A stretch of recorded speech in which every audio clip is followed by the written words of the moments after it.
Ok, le contenu de cette vidéo, nous allons voir ce qu'on appelle la méthode d'identification. On va voir quelques techniques de calcul des limites simples, hein. Comment obtenir les ensembles de continuité et de dérivabilité d'une fonction. Comment faire un tableau de signes. Comment faire un tableau de variation. On va faire ça, l'étude d'une fonction de A à Z, quoi. Comment faire une interprétation graphique. Ensuite, comment construire la courbe d'une fonction. Problème 2, la première question, c'est le domaine de fonction de la fonction G. D de G, c'est x éléments de R tel que deux x soient différents de 0. Là, vous devez avoir votre épreuve là à côté pour voir la fonction G. Donc, posons 2x égale à 0. Ceci équivaut à 2x égale à 0 équivaut à. En fait, là, ce qui se passe, c'est quoi? Il y a un facteur devant le x et on doit se débarrasser de ça pour trouver notre x qui est l'inconnu qu'on recherche. Donc, la question qu'on se pose, c'est par combien je dois multiplier 2 pour que ça donne 1 afin que 2x devienne x. C'est bon? Donc, pour que 2x devienne x, il suffit simplement de diviser par 2 et on trouve x. C'est là que je disais par exemple, on pose la question, 2 bics bleus, c'est à 100 francs. Un bic bleu, ça fait combien? Il suffit de diviser le prix d'un bic bleu par 2. C'est exactement ce qui est en train de se passer ici. Donc, on a x qui est égal à 0, parce qu'un demi fois 0 donne 0.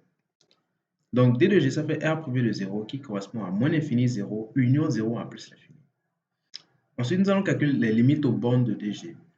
À moins l'infini, la limite lorsque x tend vers moins l'infini de G de x est égale à la limite lorsque x tend vers moins l'infini de x carré plus 4x plus 4, maintenant sur 2x. Là, c'est juste réflexion de G de x.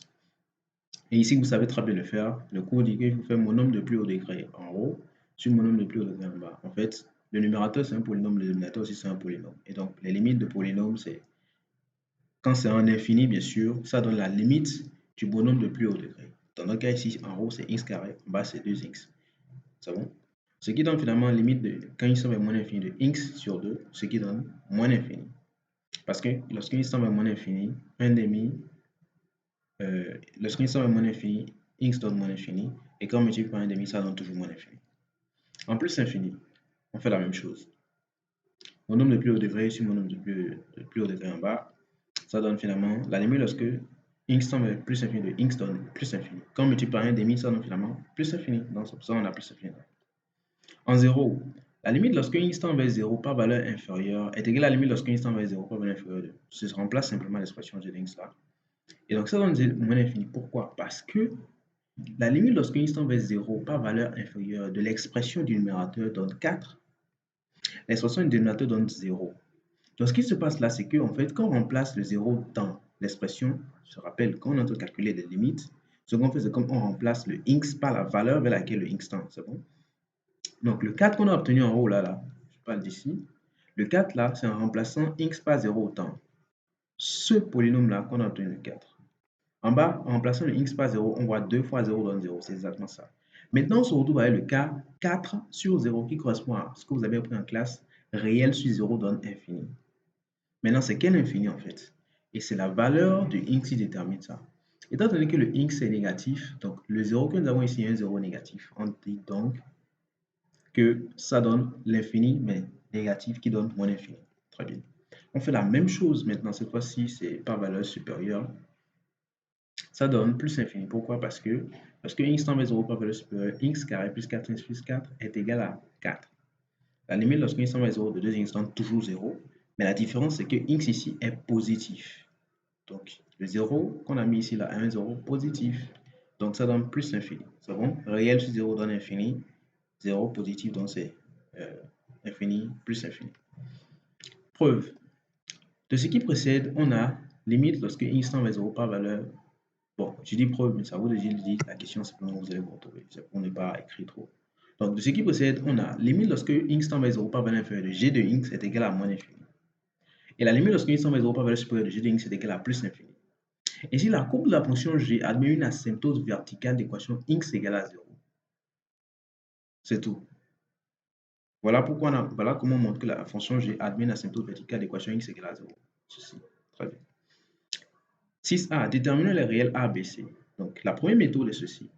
On remarque simplement que x carré plus 4x plus 4 sur 2x est égal à x carré sur 2x plus 4x sur 2x plus 4 sur 2. Ce qu'on a fait là, c'est qu'on a juste cassé la fraction. J'aime bien dire le terme cassé, mais ce qu'on a juste décomposé en fait, c'est ça. En réalité, ceci là, la somme, étant donné qu'ils ont le même dénominateur, c'est comme ça. C'est pour ça qu'on arrive à les réécrire comme ça. Donc on a un truc qui a un dénominateur comme ça, on peut le casser en plusieurs membres comme ça. C'est bon?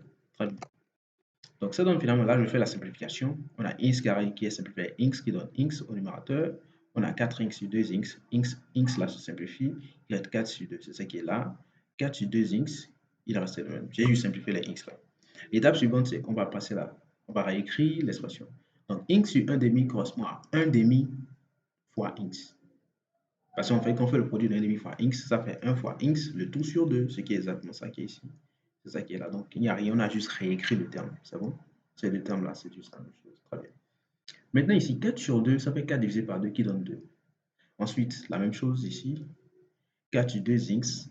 En fait, j'ai laissé ça comme ça. Pourquoi? Parce que notre preuve dit qu'on va avoir quelque chose de la forme, voilà, ax plus b plus c sur 2x. C'est pour ça que ici, je ne simplifie pas.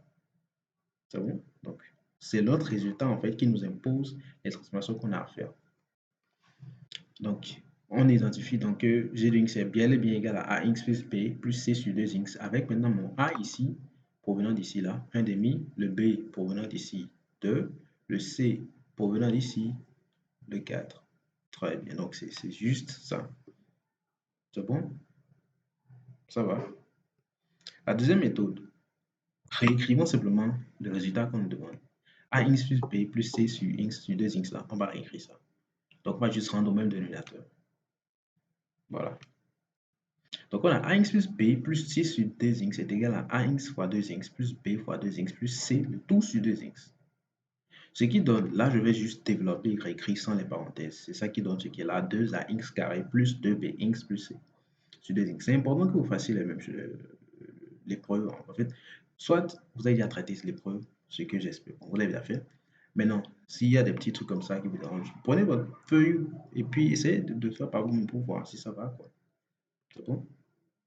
Donc, procédons maintenant à l'identification de A, B et C en comparant 2ax carré plus 2b, x plus c sur 2x et notre expression de départ, x carré plus 4x plus 4, le tout sur 2x. Donc, comparer ces deux termes-là revient à comparer les numérateurs. C'est ça qui est en rouge, les numérateurs. Regardez bien, les numérateurs. Très bien. Car ils ont le même dénominateur. Ça, c'est important. Donc, on voit clairement que les deux termes-là, ils ont le même dénominateur en commun. Donc, ça ne sert à rien de comparer les dénominateurs. C'est que c'est en haut, il y a une différence. C'est là qu'il faut aller faire le travail. Donc, on a x carré plus 4x plus 4. Et en bas, nous avons 2x, 2ax carré plus 2bx plus c. On voit que 2a correspond au coefficient devant le x carré, le 2b correspond au coefficient devant le x, et le c correspond au coefficient qui est resté lui-même. C'est bon? La constante. Donc, le nombre réel qui est resté seul. Donc, on a x carré plus 4x plus 4 qui est égal à 1 fois x carré plus 4 fois x plus 4. Là, je viens en fait de mettre en évidence clairement les coefficients qui sont devant x carré, x et bon, le reste. C'est bon? Donc, clairement, on va refaire maintenant la relation. 2a là correspond au 1 là, comme ça. Le 2b correspond au 4 là, comme ça. Et le c correspond au 4 là. C'est tout. Donc, par identification, on a littéralement ce qu'on voit. 2a correspond à 1, donc 2a égale à 1. 2b correspond à 4, donc 2b égale à 4. Et c correspond à 4, donc c égale à 4. C'est tout. Là, maintenant, nous allons déterminer a, b et c. C'est bon? Donc, a est égal à 1 demi. Pourquoi? Parce qu'on a dit que 2 fois a est égal à 1. Donc, pour avoir a, il suffit de diviser ce que 2a là, donne là par 2. Ou simplement, comme je disais, on multiplie toute la ligne par 1 demi. Ce qui se peut voir clairement ici. C'est bon? Donc, c'est la même chose. On va diviser par 2, c'est la même chose que multiplier par 1 demi. C'est important que vous puissiez assimiler cette notion-là. Diviser par un nombre, c'est la même chose que multiplier le nombre par l'inverse. C'est bon? Je reprends. Diviser ici, le 4 là, par 2, c'est la même chose que multiplier le 4 par 1 demi. Ça va? C'est bon? Très bien. Donc, le C donne 4 comme on l'a vu en haut. Et le C n'a pas changé parce que lui, il est resté le même coefficient. En haut, on a travaillé ce thème-là juste parce qu'il n'y avait pas A, il n'y avait pas B. Nous avons 2A, 2B. Ce n'est pas la même chose que A et B. C'est bon? Donc, il faut bien observer la différence. Donc, le B donne finalement 2. Donc, prouvons maintenant que le delta de l'équation y égale à 1 demi de x plus 2 est asymptote de CG, de la courbe CG. L'équation de delta est de la forme y égale à ax plus b. On pense automatiquement à une asymptote oblique. Ça, c'est, il faut penser à ça. Le cours dit qu'une droite équation y égale à ax plus b est asymptote oblique de la courbe cf d'une fonction f si et seulement si la limite lorsque x tend vers plus ou moins l'infini de la fonction f de x moins ax plus b est égale à 0. Ça va? Ça, c'est un rappel. Donc, calculons bêtement limite lorsque x tend vers plus ou moins l'infini de g de x moins ce court terme. Ax plus b, dans le cas ici, ça provient simplement de l'équation de la droite. C'est tout. On y va. La limite de g de x, limite quand x tend vers plus ou moins l'infini de g de x moins limite de x plus 2 est égal à, littéralement, je vais développer, je remplace le g de x d'abord. Ensuite, j'écris sans les parenthèses, vous voyez que le moins d'ici là vient multiplier, et donc on a ça. Ensuite, là, je regroupe pour simplifier. Parce qu'on voit qu'on a 1 demi de x, on a 1 demi de x, on a 2, on a 2. Donc on les regroupe ensemble pour pouvoir les éliminer. Ça donne finalement à la limite lorsqu'ils sont plus ou moins l'infini de 4 sur 2x. Pourquoi? Parce que ici donne 0, ici donne 0. Ça va? Très bien. Ici maintenant, cette limite-là donne 0, quel que soit l'infini vers lequel le x tend. En plus infini, on a toujours la forme réelle sur... Okay. Au numérateur, nous avons un réel. Au dénominateur, nous aurons 2 fois l'infini en question. Tout ça donne infini. Nous avons la forme Rio. Vous vous rappelez, en classe, on nous a appris Oro, Iri, Roi de Rio. Dans notre cas ici, c'est Rio. Réel sur infini égale à 0. C'est exactement ça qui est là. Continuité, dérivabilité.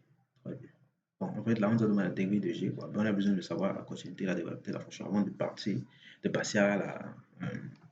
on a besoin de l'ensemble de continuité, l'ensemble de dérivabilité, plus précisément l'ensemble de dérivabilité, avant d'écrire la fonction dérivée.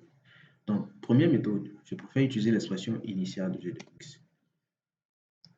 Donc, c'est pas que je préfère, on peut utiliser. Donc, la fonction qui s'associe x carré plus 4x plus 4 plus le tout sur 2x est continue et dérivable sur son domaine de définition. Pourquoi? Parce que x carré plus 4x plus 4 sur 2x est une fonction rationnelle. Rappelez-vous, une fonction rationnelle, c'est une fonction de cette forme-là. P de x sur q de x, avec p de x un polynôme et q de x un polynôme. C'est bon?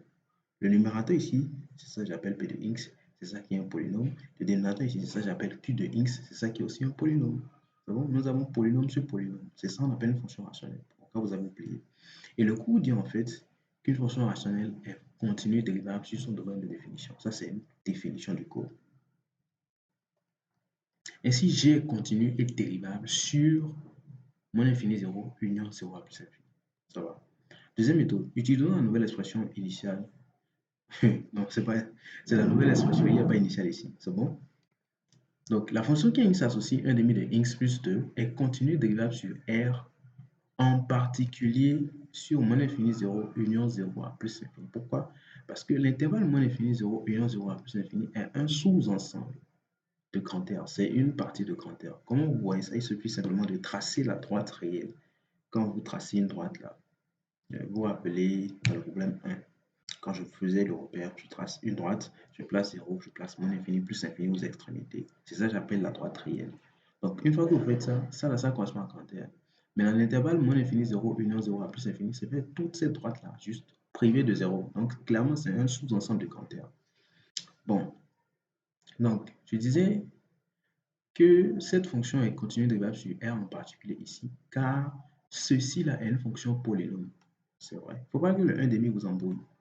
Le 1 demi n'embrouille pas. Le cours dit qu'une fonction polynôme, c'est quoi? C'est une somme algébrique de monômes. C'est une somme de monômes, c'est tout. C'est-à-dire, on peut voir un monôme plus plusieurs monômes, ou un monôme moins un monôme moins. Ça va être plus ou moins, quoi. C'est ça qu'on appelle somme algébrique. Il ne faut pas vous embrouiller là. Très bien.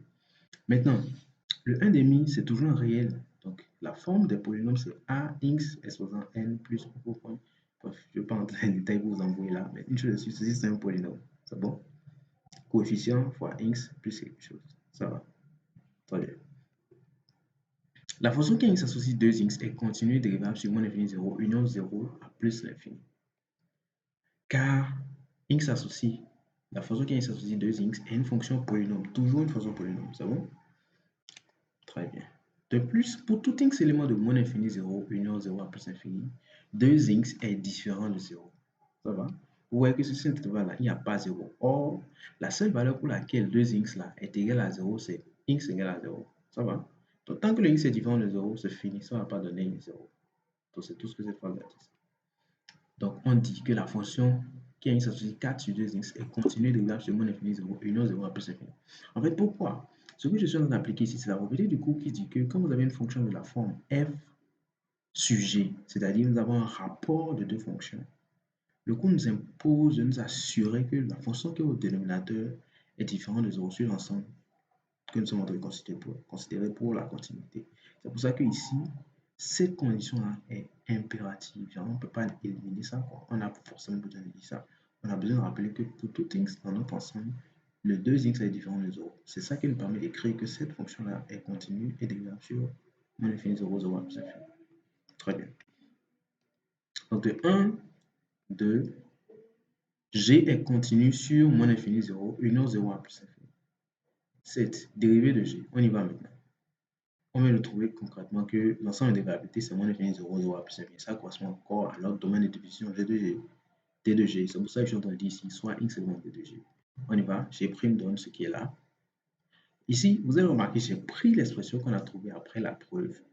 Pourquoi? En fait, parce que, en général, dans une fonction, je veux dire, toute fonction, dans une épreuve plutôt, on ne vous fait pas faire de démonstration pour rien. C'est pas possible. Donc, quand on fait une preuve, dès que vous avez l'opportunité de l'utiliser, utilisez-la toujours. Toujours, c'est très important. Ça va vous faciliter la vie et puis bon, voilà. Donc, G' de x ici est égal à ce qui est là. J'ai écrit la même chose. Bon, bref, la dérivée donne 1 demi, c'est ça, hein, plus 2 donne 0. Dérivée de ceci donne, en fait, j'ai simplifié avant de faire la dérivée là. Concrètement, ici, ça va donner 2 sur x. Et la dérivée de 2 donne 0 maintenant fois x, moins la dérivée de x qui donne 1 fois le 2 qui est en numérateur, maintenant sur le dénominateur qui était x là au carré, c'est tout. Donc, une chose, si vous vous calmez, vous posez, vous prenez votre craie, votre pic, vous allez trouver exactement la même chose. Si vous ne trouvez pas, vous voyez vos formules, vous devez vous retrouver, il n'y a pas de souci. Très bien. Ça donne finalement 1 demi moins 2 sur x carré. Donc, le g' donne x carré moins 4 sur 2x carré. C'est notre g', ça, notre fonction dérivée. Donc, on va faire maintenant le sens de variation de g. Le signe de la dérivée, on y va. Pour tout x élément de d de g, x carré est strictement supérieur à 0. Pourquoi? Parce que pour tout x dans grand R, x carré par définition est supérieur ou égal à 0. Et si de plus le x là est différent de 0, alors forcément le x est strictement supérieur à 0. Le x ne peut plus jamais donner 0. Pourquoi? Parce qu'on a dit que le x est déjà différent de 0. C'est bon? Très bien. Donc, je rappelle, or d de g, c'est a prévu de 0. Donc, clairement, les deux conditions à réunir nous donnent ce qui était là-bas. C'est tout. Donc, en cas de doute, voilà. Pour tout x, ceci, en fait, provient de la définition de la fonction x carré. C'est-à-dire, quel que soit x de r, x carré supérieur à 0. C'est la définition de la fonction x carré. Maintenant, bon. Voilà, donc le signe de notre dérivée revient à celui du numérateur. Pourquoi? Parce qu'on vient de montrer que x carré est supérieur à strictement supérieur à 0 plutôt, excusez-moi. Pour tout x de d de g, on a montré que x est strictement supérieur à 0. Donc 2 fois ça est strictement supérieur à 0. Donc le signe de g' produit un signe du numérateur. Pourquoi? Parce qu'en fait, là, si le g' est positif, d'office, si le numérateur de g' est positif, d'office, tout le g' est positif, parce que le bas était déjà positif. Mais si le g', son numérateur est négatif, direct le g' est négatif. Pourquoi? Parce qu'en fait, le signe en bas, il est déjà positif. Donc, il ne peut plus avoir influence. Ça va? Pas bien. Voici comment obtenir le signe de x carré d'une autre manière, au cas où vous avez oublié que la fonction x carré est positive. Donc, on va faire la démonstration rapidement. Donc, utilisons la méthode de tableau ici. Donc, on fait le tableau x carré. Je vais vous expliquer pourquoi je fais ça comme ça ensuite. Donc, mon infini 0. La racine de x, c'est 0. La racine de x carré, c'est 0. Donc, c'est pour ça que je mets 0 là. Donc, plus infini. Donc, je place mon deuxième, troisième rond. Le signe maintenant. Plus, moins, plus, plus, plus. Très bien. Maintenant, observez. Comment je fais pour obtenir le signe en bas? On fait juste le produit de moins par moins qui nous donne le plus en bas. Et là-bas, plus fois plus donne le plus en bas. C'est tout ce qui s'est passé. Donc, le signe de x carré est obtenu en faisant le produit du signe des deux lignes précédentes. parce que x carré est égal à x fois x. C'est pour ça que ici, j'ai ajouté une ligne pour x et une autre ligne pour x. C'est bon? Pour illustrer clairement ça. C'est pour ça que j'ai fait le produit des signes là. Ça va? Très bien. Maintenant, en lisant le tableau, on obtient ceci. Pour tout x élément de moins l'infini 0, x carré est strictement positif. Regardez très bien. Sur l'intervalle moins l'infini 0, on a plus. C'est bon? Sur l'intervalle 0 à plus l'infini, on a plus. Strictement. Et enfin, pour x égale à 0, c'est ça qui représente le rond là. C'est ça qui est représenté par le rond. Le x carré est égal à 0. Ça va? Donc, on y va plus en avançant. Donc, pour tout x élément de, je vais réunir maintenant les intervalles là. Moins l'infini 0, union 0 à plus l'infini. Le x est strictement positif. Ça va? Et si le x est égal à 0, le x est égal à 0. C'est bon? Donc, ceci implique que pour tout x élément de R, x au carré est supérieur ou égal à 0. Ceci, c'est la réunion de ces deux conditions. Ça va? Vous êtes avec moi? Très bien. Car R est égal à moins l'infini 0, union 0 à plus l'infini, union singleton 0. Il ne faut pas que ceci vous embrouille. Ceci vient en fait de la définition de grand R. Rappelez-vous, grand R, c'est la droite réelle. Vous faites votre schéma sur votre cahier, tracez une droite, placez 0 au milieu, placez moins l'infini, plus l'infini aux extrémités. Vous avez grand R. Si vous isolez 0, ça vous donne, si vous enlevez 0 de cette droite-là, ça vous donne moins l'infini 0, union, moins infini 0 ouvert, union 0 à plus infini ouvert. C'est ce que ça donne quand on enlève 0. Donc si on rajoute le 0, on retrouve en fait notre grand R. C'est pour ça que c'est comme ça. Donc il ne faut pas que ça vous embrouille. Maintenant, revenons sur notre dérivée. Donc, on va poser le numérateur de la dérivée égale à 0. Donc, ce numérateur égal à 0 équivaut à x sera égal à 0, 4, ce qui équivaut à x sera égal à moins 2 ou 2. Ceci vient encore une fois de la propriété qui dit quand vous avez le carré de x qui est égal à un nombre réel positif, alors ça veut dire que x est égal à moins la racine carrée du réel ou x égale à la racine carrée du réel. C'est bon? Donc, moins racine carrée de 4 donne moins fois 2 et racine carrée de 4 donne 2. Ça va? Tout le monde suit. Très bien. Maintenant, utilisons le tableau de signes pour avoir le signe de x carré moins 4. Donc, je place moins l'infini, moins 2, 2 plus l'infini. X carré moins 4. Ici, je suis allé directement. Parce que bon, on aurait pu aller pas à pas. Mais bon, on peut revoir ça après. Il n'y a pas de souci. Si vous voulez qu'on parle de ça, on pourra le voir après.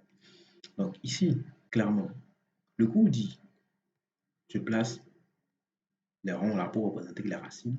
Mais le cours dit ici, quand vous avez un polynôme du second degré, regardez le coefficient qui est devant le x carré.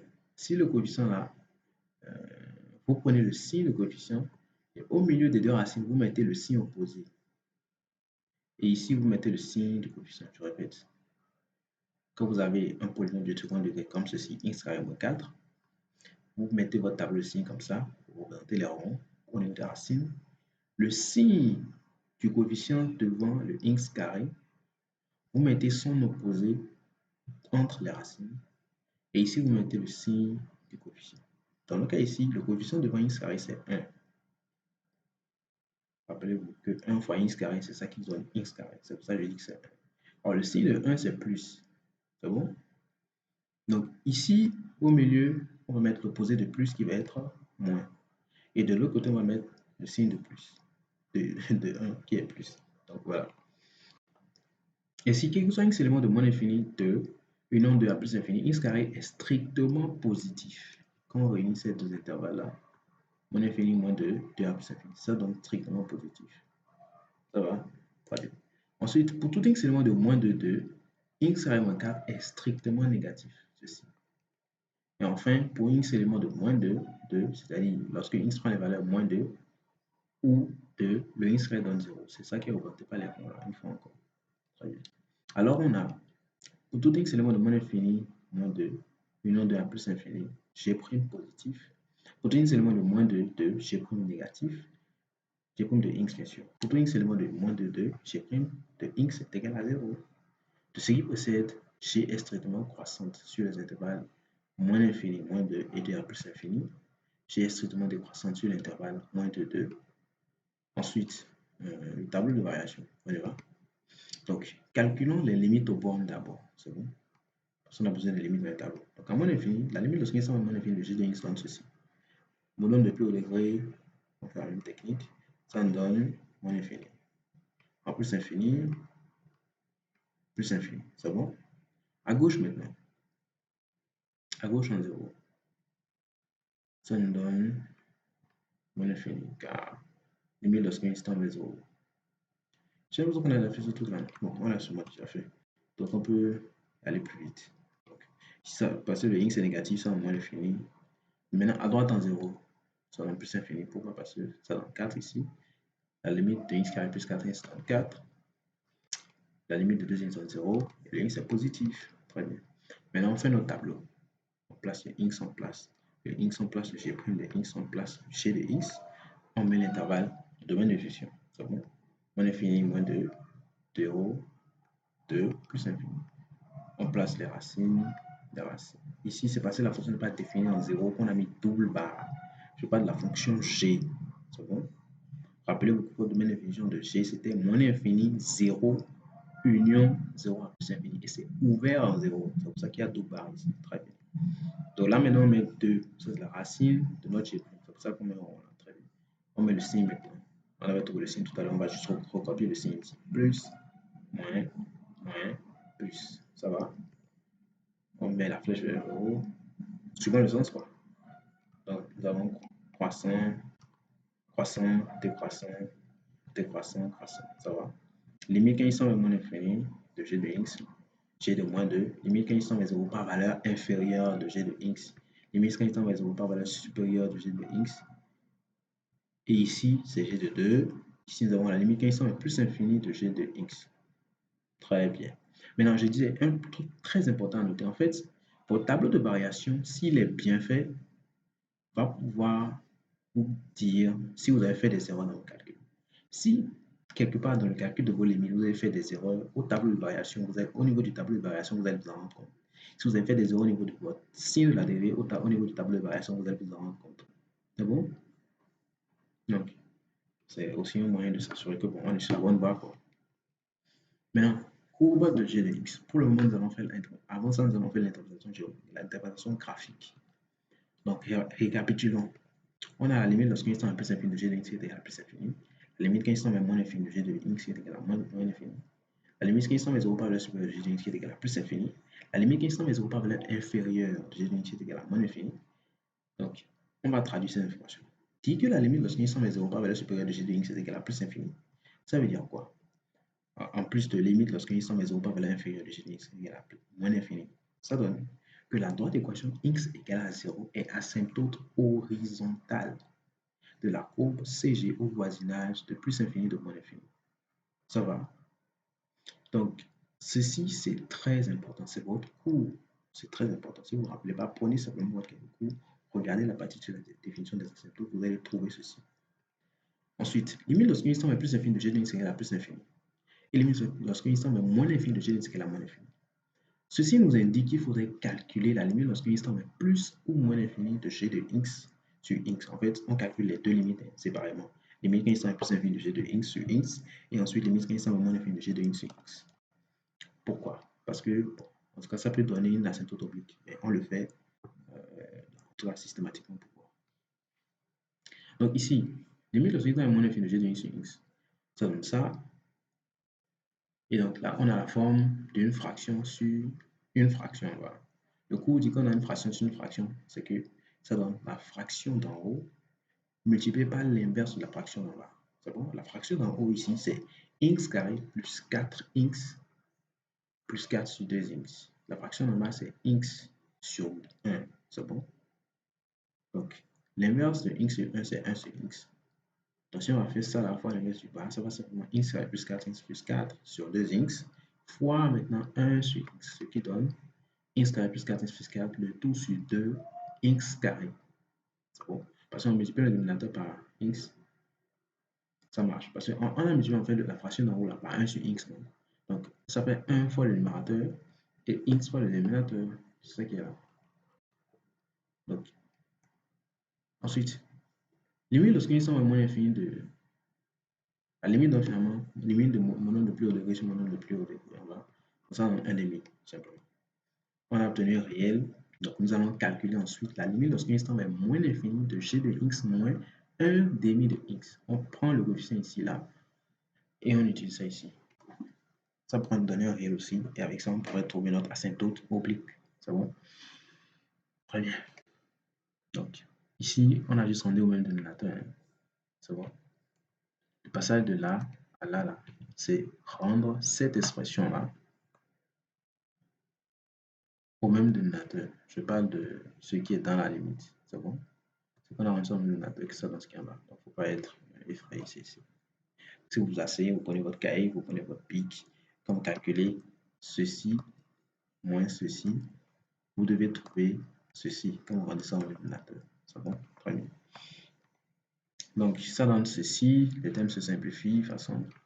Donc, ça donne finalement 2. On retient donc que la droite d'équation, regardez bien, égale à le 1 demi qu'on avait trouvé au départ. Maintenant, plus le 2 qu'on vient de trouver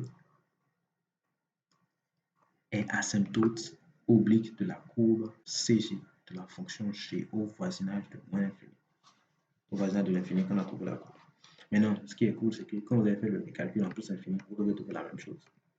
1 demi, ensuite, c'est bon. C'est toujours bien de répéter. Limite quand est plus infini de g de x sur x. Ici, on fait fraction en haut fois inverse de fraction en bas, ça donne ça. On trouve ceci, mon nombre de plus au degré sur mon nombre de plus au degré en bas, ça donne 1 demi. Ensuite, on obtient un réel. Donc, on va calculer la limite. Parce qu'un instant vers l'infini en question, ici, c'est plus infini de g de x moins 1 demi qui provient d'ici là fois x. Et donc, quand on fait ça, ici, on rend le terme là au même dénominateur. Je parle du terme sans la limite, bien sûr. Comme ça, on rend ça au même dénominateur. On fait la même chose pour ici. Bon, c'est ça. Quand on rend au même dénominateur là, c'est ça qui nous donne ce qui est en bas. Donc, une fois qu'on a ça, on réduit le terme, c'est-à-dire x au carré ici, là, en partie, il va rester 4 plus 4x sur 2x. Et on a encore mon nombre de plus au degré sur mon nombre de plus au degré. Pourquoi? Parce que c'est en infini, c'est très important. Cette technique-là, c'est seulement pour l'infini. Donc, finalement, la limite, lorsqu'ils sont plus de x moins 1 demi de x donne 2. On conclut donc que la droite d'équation y égale à 1 demi de x plus 2 est encore asymptote oblique de la courbe CG de la fonction G au voisinage. Ici, maintenant, c'est de plus infini. C'est bon? Tout à l'heure, on avait moins l'infini. Bon, ici, en fait, le tableau de variation nous fait penser à l'existence de tangentes. Donc, voilà. Voyons si la courbe admet des tangentes. Pourquoi penser à vérifier l'existence de tangentes? Il suffit de regarder le tableau de variation. Le tableau de variation, là, voilà ce qu'il a donné. Donc, nous avons ceci, ceci. Regardez très bien. G de moins 2 qui est ici, là. C'est 2 là.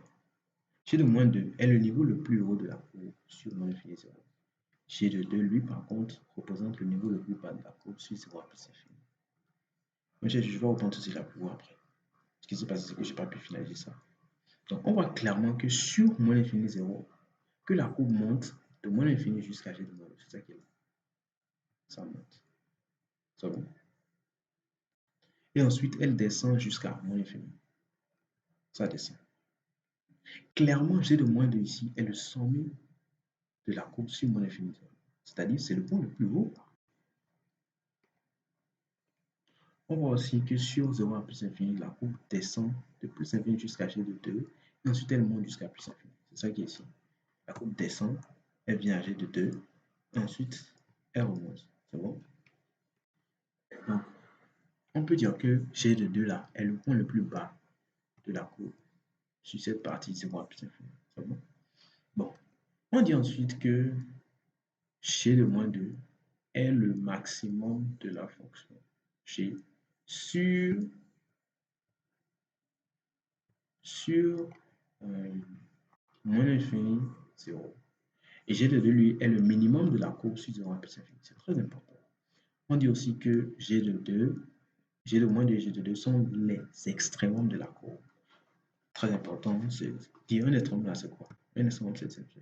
C'est soit un maximum, soit un minimum. Un maximum, c'est le point le plus haut. Un minimum, c'est le point le plus bas. Très simple, comme ce que j'ai fait tout à l'heure. Point le plus haut, maximum. point le plus bas, minimum. Et en fait, ça revient encore au français, quoi. Maximum, minimum. Donc, c'est tout. Donc, revenons maintenant sur l'existence des tangentes. Pour cela, nous évaluons la dérivabilité de la fonction g en moins 2 et en 2. Bon, ici, quand je faisais le calcul, ça marchait. Mais j'ai eu un petit souci en PowerPoint, je ne sais pas trop. J'arrive pas à compléter ce slide. Donc, ça là, on va le revoir ensemble, il n'y a pas de souci. Mais c'est le même principe. La méthode, c'est quoi? On calcule la limite lorsqu'un x tend vers moins 2 de g de x moins g de moins 2 sur x moins 2. C'est x moins 2 plutôt. On calcule ça. Logiquement, si cette limite-là donne un réel, ce que je crois que ça va donner normalement, on dit que notre fonction, notre courbe plutôt, admet une tangente. C'est bon? Au point de coordonnées moins 2, g de moins 2.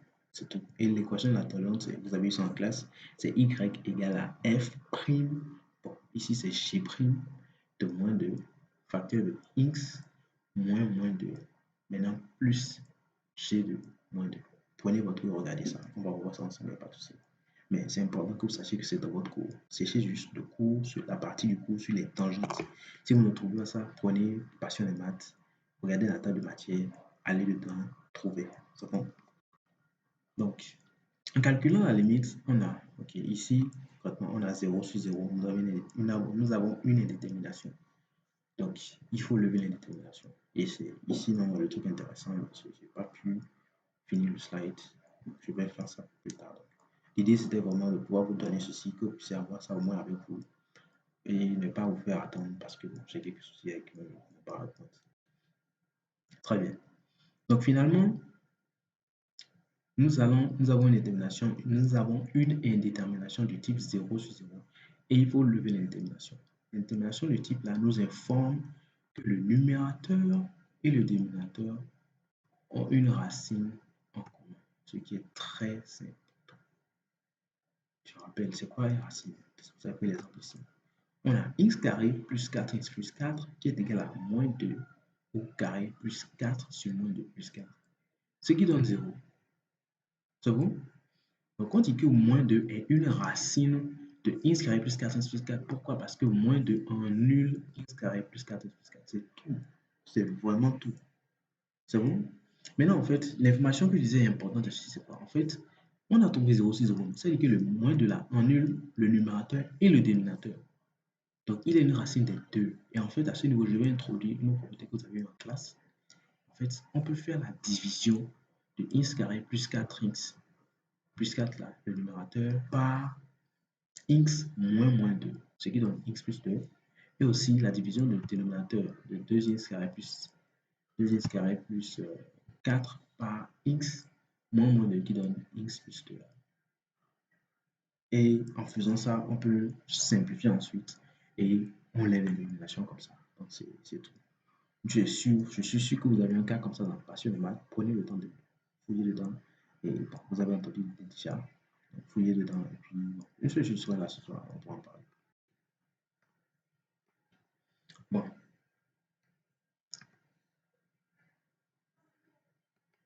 Donc, maintenant, faisons la table des valeurs pour construire la courbe, en fait. Donc, la table de valeurs, c'est qu'on prend quelques valeurs et puis on utilise ça pour nous aider à tracer notre courbe. Maintenant, je prends quand même des valeurs importantes. X, j'ai de x, je mets moins 4, je mets moins 2, je mets moins 2 ou 2. Pourquoi? Parce que les moins 2 de là, rappelez-vous que dans notre tableau de variation, je reviens en arrière, le tableau de variation. Voilà, dans notre tableau de variation, regardez, moins 2 et 2 sont des points importants. Pourquoi? Parce que le point de coordonnée moins 2, g de moins 2, représente le maximum sur l'intervalle moins infini 0. Et le point de coordonnée 2, g de 2, représente le minimum sur 0 en plus. Donc, c'est des points importants à ne pas rater. C'est bon? On appelle ça des points remarquables. C'est des points qui déterminent vraiment la courbe. Ce n'est pas négligé.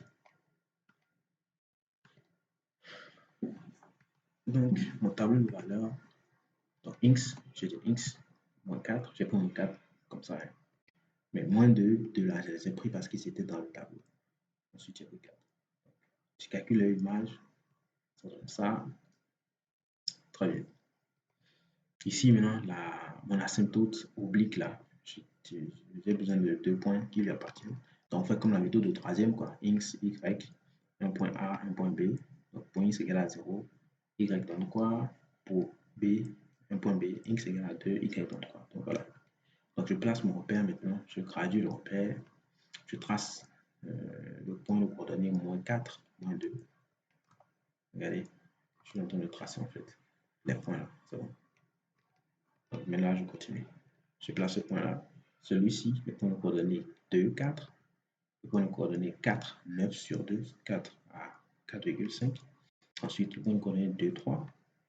Et je trace maintenant mon asymptote oblique qui passe par le point de coordonnée 2, 3, le point de coordonnée 0, 2. C'est bon? Donc, c'est delta. Ensuite, ma tangente, ma deuxième tangente, au point de coordonnée moins 2, moins 2, 0, et le point de coordonnée 2, 4. Ça va. En fait, c'était les points de coordonnée moins 2 chez de moins 2 et 2 chez de 2. C'est tout. Bon, maintenant que j'ai fait ça, je trace ma courbe. Première partie, deuxième partie, et ainsi de suite. N'oubliez pas, c'est important, j'ai oublié de notifier. J'ai tracé l'asymptote delta, mais remarquez que ceci est devenu bleu. Pourquoi? Parce que ceci aussi c'est une asymptote. Donc c'est pas à négliger en fait. Donc, nous avons une asymptote en jaune et une asymptote en bleu. C'est très important. Maintenant, je place mes tangentes, je trace ma courbe. Donc, arrivé à la tangente, la courbe rebouche chemin. Genre, ça tourne en fait. Ça, en fait, c'est comme si ça renvoie la courbe dans le sens contraire auquel il venait, en quelque sorte. Donc, voilà comment la courbe se comporte quand ça rencontre une tangente. Ça descend. Et comme ceci, c'est une asymptote, la courbe se rapproche de plus en plus de ça en allant vers l'infini. Donc, en haut, maintenant, la courbe, ici, elle descend. Nous avons tangente là toujours, on trace, c'est bon. Voilà. Et la courbe est terminée, c'est tout. Donc voilà un peu comment on fait pour tracer une courbe, comment on fait l'étude d'une fonction de A à Z. Et bref, j'espère que vous avez appris beaucoup de choses.